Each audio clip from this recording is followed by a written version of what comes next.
బలహీన వర్గాలకు స్థానిక సంస్థల్లో 42% రిజర్వేషన్లు కల్పించడానికి ఉద్దేశించిన ముసాయిదా బిల్లుకు తెలంగాణ రాష్ట్ర కేబినెట్ ఆమోదం తెలిపింది.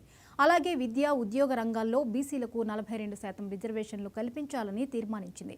వచ్చే శాసనసభ సమావేశాల్లో ఇందుకు సంబంధించిన బిల్లును ప్రవేశపెట్టాలని నిర్ణయించింది. అలాగే ఎస్సీ వర్గీకరణపై కూడా అసెంబ్లీలో బిల్లును ప్రవేశపెట్టాలని తీర్మానించింది.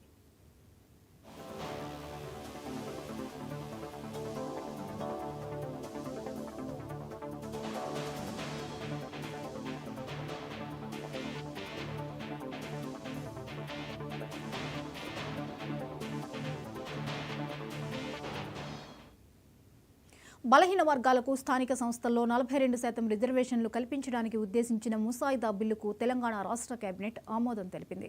అలాగే విద్యా, ఉద్యోగ రంగాల్లో బీసీలకు 42% రిజర్వేషన్లు కల్పించాలని తీర్మానించింది. వచ్చే శాసనసభ సమావేశాల్లో ఇందుకు సంబంధించిన బిల్లును ప్రవేశపెట్టాలని నిర్ణయించింది. అలాగే ఎస్సీ వర్గీకరణపై కూడా అసెంబ్లీలో బిల్లును ప్రవేశపెట్టాలని తీర్మానించింది.